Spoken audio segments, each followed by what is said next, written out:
حضور صلی اللہ تعالی علیہ وسلم کا وصال کا موقع ایسا تھا کہ جب بڑے بڑے اکابر صحابہ وہ پریشان ہو گئے اور سمجھ میں نہیں آ رہا تھا کہ کیا ہوا اور اب آگے کیا کرنا ہے۔ پہلی بات جو سمجھ میں نہیں آ رہی تھی وہ یہ کہ یہ کیا ہو گیا، اور یہی وجہ تھی کہ حضرت عمر رضی اللہ عنہ کھڑے ہو گئے، انہوں نے کہا کہ خبردار جو کسی نے یہ کہا کہ حضور صلی اللہ علیہ وسلم کا انتقال ہوا ہے، وہ تو گئے اپنے اللہ سے ملنے کے لیے اور پھر واپس آئیں گے اور پھر تم لوگوں کو بتائیں گے، تلوار ہاتھ میں۔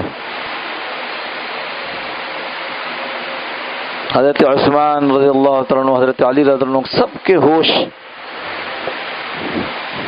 ایسے اڑے ہوئے تھے کہ کچھ سمجھ میں نہیں آ رہا تھا کہ ہوا کیا ہے۔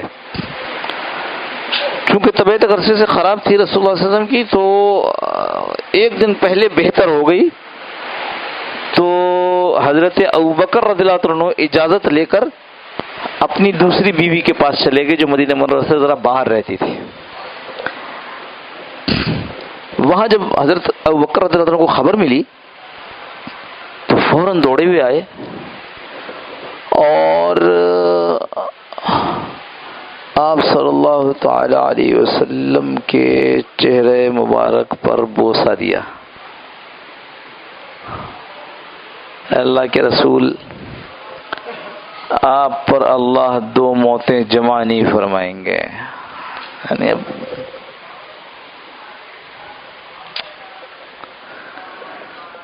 ہم معلوم ہوا کہ جی عمر یہ کہہ رہے ہیں اور عثمان یوں پریشان ہے اور علی یوں پریشان ہے، اور لوگوں کو سمجھ آ رہا ہے کہ ہوا کیا، تو جا کر ممبر پر کھڑے ہو گئے۔ اللہ کے نبی صلی اللہ علیہ وسلم اپنی غیر موجودگی میں ان کو کھڑا کیا تھا، اپنی زندگی میں کھڑے ہو گئے اور کہا، لوگوں، تم میں سے جو آدمی حضرت محمد صلی اللہ علیہ وسلم کی عبادت کرتا تھا وہ جان لے کے حضرت محمد صلی اللہ علیہ وسلم دنیا سے رخصت ہو گئے، اور تم میں سے جو آدمی اللہ کی عبادت کرتا تھا وہ جان لے کہ اللہ حی ہے، قیوم ہے، ہمیشہ زندہ رہے گا۔ مجمع پہ سناٹا ہو گیا۔ پھر حضرت ابوبکر رضی اللہ عنہ نے ایک آیت پڑھی قرآن کی، وما محمد الا رسول قد خلت من قبل، کیا قد خلت من قبل الرسل، وما محمد الا رسول، محمد صلی اللہ تعالی علیہ وسلم رسول کے علاوہ کیا تھے؟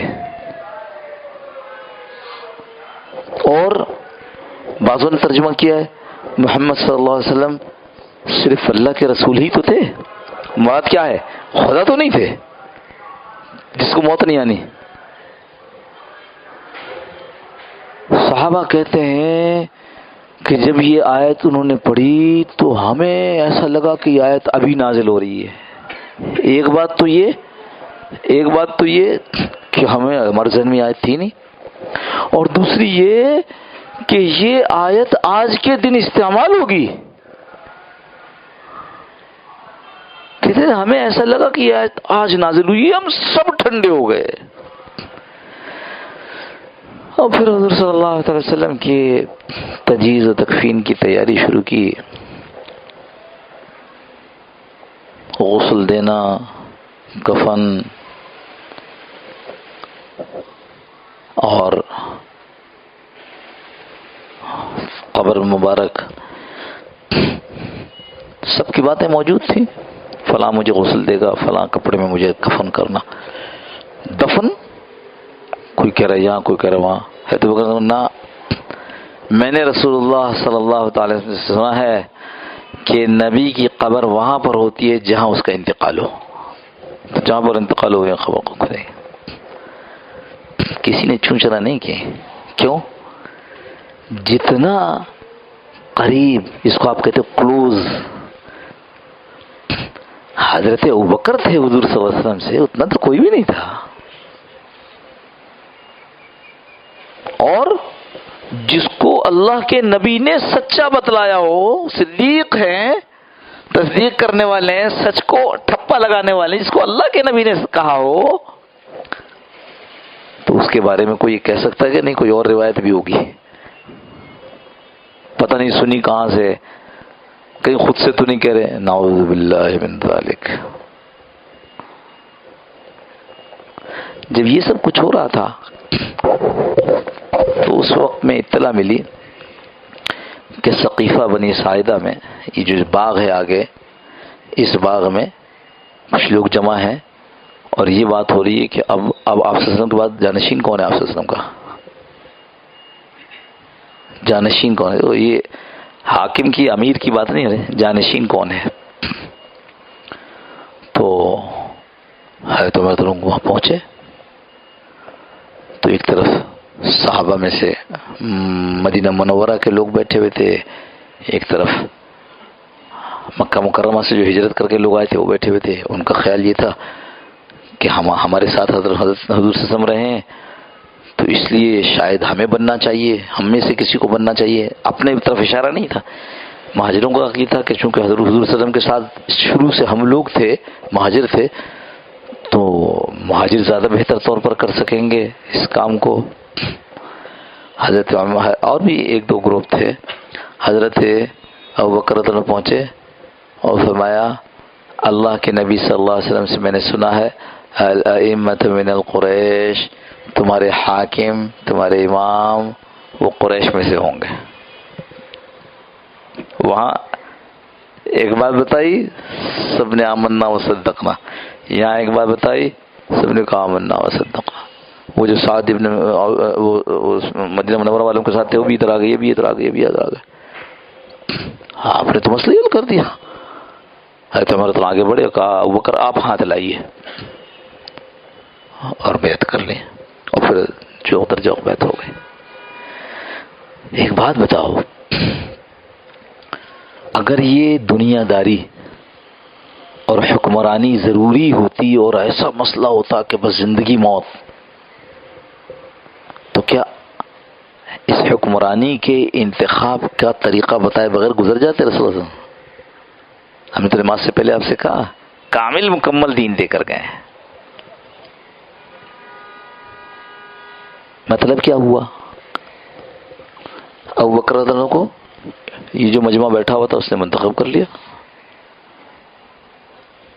حضرت عمر رضی اللہ عنہ کو کیا کیا؟ حضرت ابوبکر نے خود کہا کہ عمر ہوں گے میرے بعد، گویا یہ بھی ہو سکتا ہے. حضرت عمر نے کیا کیا؟ یہ 6 آدمی ہیں، ان میں ایک میرا بیٹا بھی ہے، یہ سب مل کر کے اپنے 6 میں سے کسی کو منتخب کر لے. میرا بیٹا رائے تو دے گا، منتخب نہیں ہو سکے گا. سبحان اللہ. تیسرا طریقہ ہو گیا. چوتھا کیا ہوا کہ لوگ جا کر کے حیدر کے ہاتھ پر بیعت کر لی. بڑی زیادہ صحابہ نے ہو گئے، بقیوں نے جنہوں نے ان کے ہاتھ پر بیعت کی وہ بھی امیر ہو گئے. جو میں کہنا چاہتا ہوں وہ یہ کہ مسلمانوں کو جس بات پر اٹھایا گیا ہے وہ یہ کہ اللہ سے اپنے تعلق کو مضبوط کریں گے تو طریقہ کوئی سا بھی ہو امیر سے ہی ملے گا. تعلق نہیں ہو تو پھر کوئی گارنٹی نہیں ہے. ہاں تو اللہ کے نبی صلی اللہ علیہ وسلم نے ارشاد فرمایا عمالکم اعمالکم، تمہارے گورنر تمہارے اعمال ہیں، یعنی جیسے تم اعمال اختیار کرو گے ویسی حکومت تمہارے پر ڈالی جائے گی. ایک حدیث میں اس طرح آیا کہ لوگ بادشاہ کی شکایت کرتے ہیں، اللہ یہ بادشاہ ایسا ایسا ایسا ایسا، اعمال اپنے ٹھیک نہیں کرتے. تو ہم کیا کرتے ہیں؟ ہم اس بادشاہ کو اتار دیتے ہیں، نیا بادشاہ بنا دیتے ہیں، وہ اس سے زیادہ ظالم ہوتا ہے. دیکھ رہے ہو نہیں یہ؟ اس لیے اہم بات یہ ہے اللہ سے تعلق کو مضبوط کیا جائے. اللہ سے تعلق مضبوط ہوگا تو کوئی بھی طریقہ اختیار کیا جائے گا. جب سارے اچھے ہوں گے تو کسی بھی طریقے سے منتخب کریں اچھا ہی اوپر آئے گا نا. ہمارا کیا مسئلہ ہے کہ سارے ہی گڑبڑ ہیں تو آپ جو طریقہ بھی اختیار کریں گے اوپر وہی ہمارے جیسا آئے گا.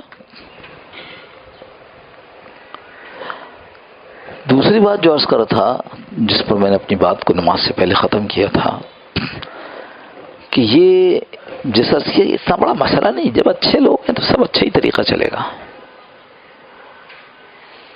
مغربی جمہوریت یہ تو کہیں سے بھی ٹھیک نہیں ہے. جب مغربی جمہوریت کا تو معاملہ یہ ہے، اقبال کیا جمہوریت ایک طرز حکومت ہے کہ جس میں بندوں کو گنا کرتے ہیں، تولا نہیں کرتے. ایک پاگل آدمی ہے، ایک بے دین آدمی ہے، ایک دیندار آدمی ہے، ایک بڑا اللہ کا ولی ہے، بس ایک ایک ایک ایک ایسا ہو سکتا ہے؟ اللہ خود قرآن میں کہہ رہے کہ کیا کافر اور ایمان والا برابر ہو سکتا ہے؟ عالم غیر عالم برابر ہو سکتے ہیں؟ اللہ کہہ رہے نہیں ہو سکتے. تو ہم نے سب کو برابر کر دیا. یہ جمہوریت کا خاصہ ہے. وہ کہتے ہیں مساوات ہے. دو تین چیزیں نا، مساوات، اظہار کیا آزادی، چیزوں کی آزادی، ایک اظہار کی آزادی اور عمل کی آزادی اور پتہ نہیں کس کس چیز کی آزادی. سبحان اللہ. Liberty and equality. اسلام میں خواہ ہم ان سے مرعوب ہو کر یہ کرتے. اسلام میں ایسی کوئی چیز نہیں ہے. اور میں پھر کہوں، یہ خود بھی اس کو سمجھتے ہیں. مثال کے طور پر کہہ رہے ہیں کہ جمہوریت ہونی چاہیے، زیادہ ووٹ جس طرف ہوں. تو آپ نے یونو میں کیوں بدماشی لگائی ہوئی اقوام متحدہ میں کہ 5 آدمی ایسے ہیں کہ اگر 200 ملک ایک بات کہہ دیں گے کہ اسرائیل کو کی ہٹ دھرمی کو ختم کرو، امریکہ کہہ دے گا کہ نہیں تو نہیں. یہ کہاں گئی جمہوریت؟ ابھی کہاں گئی؟ آپ جو کہتے ہیں بڑی ویلیبل چیز، ارے اس سے بہتر تو کوئی چیز ہی نہیں ہے. تو اب کہاں گئی آپ کی جمہوریت؟ آزادی اظہار، ہاں جی آزادی اظہار ہونا چاہیے. یہ سب مغرب کی چیزیں ہیں. ہمارے ہاں تو یوں پابندی ہے، زبان پکڑ کے یہ تم کو جہنم میں لے جائے گی. آزادی اظہار کہاں سے آ گئی؟ وہ بھی سمجھتے ہیں. انہوں نے یہ طے کیا ہوا ہے کہ ہم اسلام کے خلاف جو بولیں گے آزادی اظہار کے نعرے کے پیچھے. لیکن ہاں وہ جو ہٹلر نے یہودیوں کو مارا تھا اس کی بات نہیں ہوگی. وہ تو جو ہم نے ایک وہ بنا لیا ہے، کیا کہتے ہیں، ایک متھ، ایک فرضی قصہ کہ یوں ہوا تھا اور یوں ہوا تھا، اس پہ اب کوئی بات نہیں کرے گا، خاموش. اس لیے کیوں بات نہیں کرے گا؟ ایک رجا جرودی ایک وہ تھا، مفکر تھا، ابھی ہمارے زمانے کا ہے، ہمارے سامنے اس کا انتقال ہوا ہے، فرانس کا تھا. ہمارے سامنے نہیں، ہمارے زمانے میں اس کو ایوارڈ دیا گیا کتنی دفعہ. اس نے کہا بھائی ایک بات بتاؤ، یہ جو تم کہہ رہے ہو کہ یہ گیس چیمبر میں ایک گیس چیمبر میں اتنے آدمیوں کو رکھ کر کے اور گیس چھوڑ دی جاتی تھی اور وہ یہودی مر جاتے تھے، تو جو جتنا بڑا گیس چیمبر بتا رہے ہو اس میں تو اتنے آدمی گھس بھی نہیں سکتے. بس جیسے ہی اس نے یہ تحقیق وہ کی، اس کو سارے ایوارڈ سے محروم کر دیا. کہاں ہے آپ کی آزادی اظہار؟ محمد صلی اللہ علیہ وسلم کا مسئلہ ہے، ہمارے نبی کا مسئلہ ہے، اسلام کا مسئلہ ہے تو آزادی اظہار. سب ڈھکوسلے ہیں. اور ہم، اللہ معاف فرمائے، ہمارا ہر طبقہ بعض علماء سمیت وہ مرعوب ہوا ہے. خیر عرض کیا کر رہا ہوں کہ یہ تو باتیں چلائی جاتی ہیں الیکشن کے موقع پہ، ورنہ ہم ہر وقت اس پروسیس سے، اس مرحلے سے گزر رہے ہوتے ہیں. جب آپ کے یہاں شادی کا مرحلہ آتا ہے تو ایک الیکشن ہوتا ہے نا. برادری کہہ رہی ہے ایسے کرو، جی چاہ رہا ہے ایسے کرو، معاشرے والے کہہ رہے ہیں جو برادری نہیں ہے، جس سوسائٹی میں ہم رہتے ہیں وہ کہہ رہے ہیں ایسے کرو، شیطان نفس کہہ رہے ہیں ایسے کرو، اللہ کہہ رہے نہیں ایسے کرو. تو آپ کو اس وقت انتخاب کرنا پڑتا ہے نہیں کرنا پڑتا؟ اس وقت آپ جیسے الیکشن میں آپ الیکٹ کرتے ہیں، چوز کرتے ہیں، ایسی چوائس تو اس وقت بھی آپ کے پاس. اس وقت بھی آپ کو سوچنا پڑتا ہے کہ میں کیا کروں. اس وقت کوئی مولوی صاحب آ کے آپ کو نہیں سمجھاتے کہ دیکھو اللہ میاں کو ووٹ دینا، شیطان کو ووٹ مت دینا. جب ان کے پاس جاتے ہیں کہتے ہیں کہ حضرت برادری والے یہ کہہ رہے ہیں بہت برا پھنس گیا، کہتے ہیں چلو کوئی بات نہیں، کر ڈالو کوئی بات نہیں. اس وقت کوئی نہیں کہتا کہ اللہ میاں کی کتاب پہ مہر لگانا. ہر لمحے میں انسان جو ہے اس مرحلے سے گزر رہا ہوتا ہے.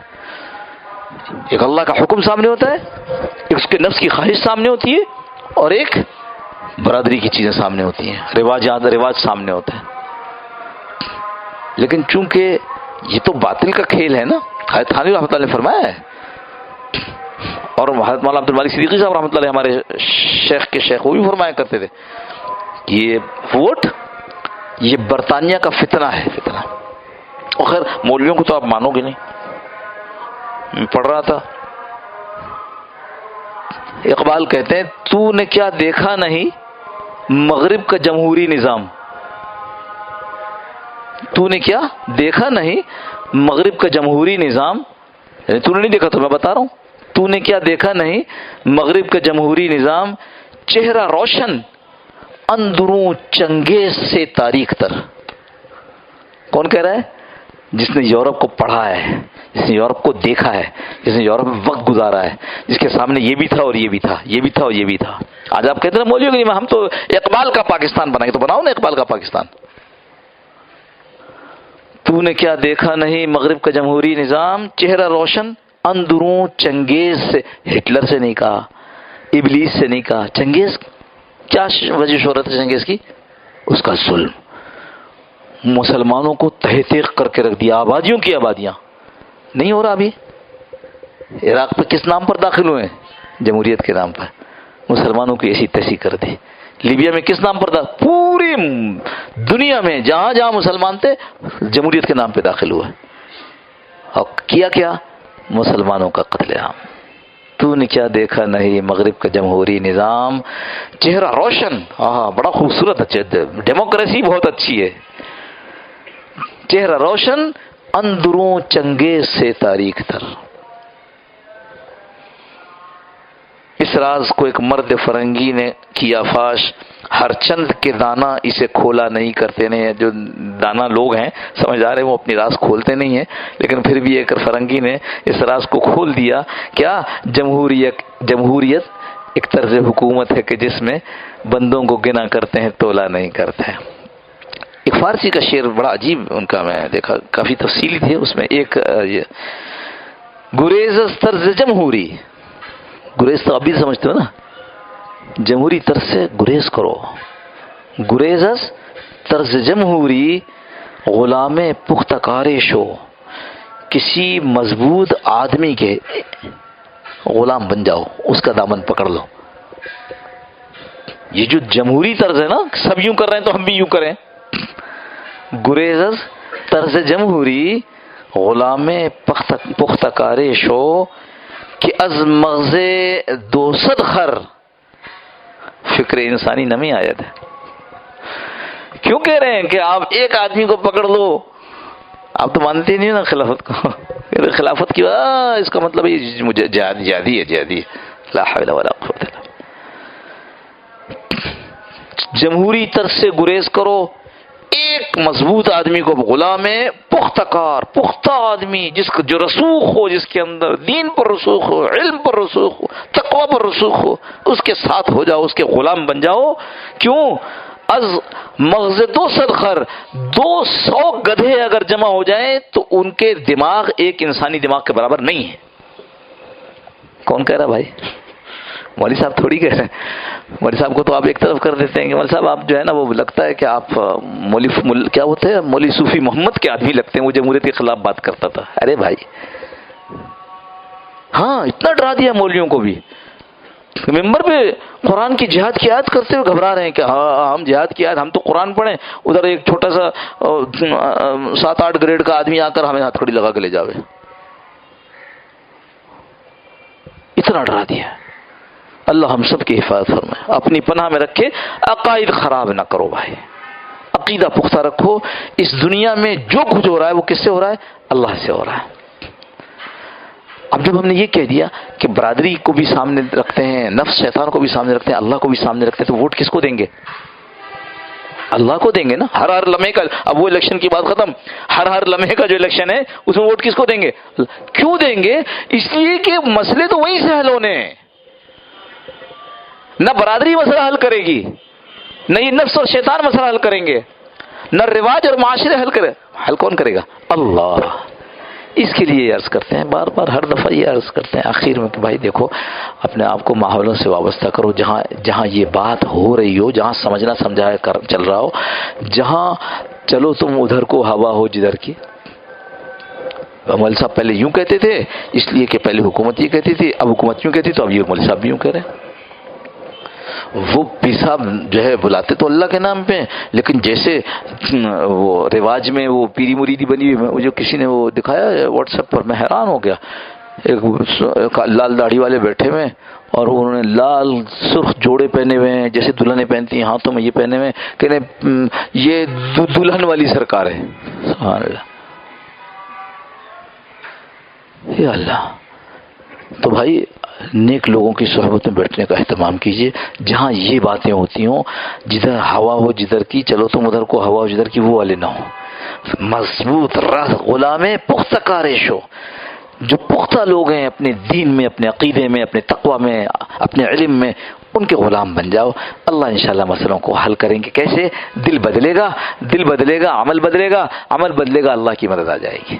اللهم صل على سيدنا مولانا محمد وعلى ال سيدنا مولانا محمد النبي وعلى اله وصحبه تسليما كثيرا كثيرا. اللهم ربنا ظلمنا انفسنا وان لم تغفر لنا على كل من خاسرين. اللهم ربنا لا تزغ قلوبنا بعد إذ هديتنا وهب لنا من لدنك رحمة انك انت الوهاب. اللهم ربنا آتنا في الدنيا حسنة وفي الآخرة حسنة وقنا عذاب النار. اللهم صل على سيدنا محمد النبي وعلى اله وصحبه تسليما كثيرا كثيرا. اللهم ربنا آتنا في الدنيا حسنة وفي الآخرة حسنة وقنا عذاب النار. وصلى الله تعالى على خير خلقه محمد وعلى آله وصحبه أجمعين. یا اللہ عافیت کے ساتھ، یا اللہ رحمت والی بارش برسا دے، اللہ اللہ اپنے فضل سے رحمت والی بارش برسا دے، اللہ اللہ تو اس بات پر قادر ہے اللہ کہ بارش بھی ہو اور نقصان سے بھی بچ جائے۔ اے اللہ اپنے فضل سے ہم پر رحم کھا لے۔ اللہ ہم اس قابل نہیں ہیں، اس قابل نہیں ہیں اللہ، ہم نے تجھے ناراض کرنے میں کوئی کسر نہیں چھوڑی ہے، مگر اللہ تو کریم ہے، اور ہم نے اپنے بڑوں سے سنا ہے کہ کریم وہ ہے جو نالائقوں کو بھی عطا کر دے۔ اللہ ہم اپنی نالائقی کا اعتراف کرتے ہیں، اے اللہ ہم نالائقوں کے لیے اللہ رحمت والی بارش برسا دے۔ اے اللہ پتہ نہیں کتنے لوگ اس بارش کی وجہ سے پریشان ہیں، کھیتیوں پر کتنے لوگ ان بارشوں کی وجہ سے پریشان ہیں کہ ان کے ہاں پینے کا پانی میسر نہیں۔ اے اللہ کتنے جانور، کتنی مخلوق تیری اس پر پریشان ہے۔ اللہ ہماری گناہگار زبانوں کو نہ دیکھ، اے اللہ اپنی رحمت پر نظر فرما۔ اللہ تیری رحمت بہت وسیع ہے اللہ، اے اللہ ہم سب پر اللہ رحمت فرماتے ہوئے اللہ عافیت والی بارش برسا دے۔ اے اللہ اس امت کو اے اللہ ان تمام کاموں سے توبہ کی توفیق نصیب فرما دے جن کاموں سے اللہ تو ناراض ہو کر بارش روک لیتا ہے۔ اے اللہ اپنے فضل سے ہم سب کو ہدایت نصیب فرما، ہدایت پر استقامت نصیب فرما۔ وصلی اللہ تعالی علی خیر خلقہ محمد وعلی آلہ وصحبہ اجمعین برحمتک یا ارحم الراحمین۔ جزاکم اللہ خیر۔ السلام علیکم ورحمۃ اللہ وبرکاتہ۔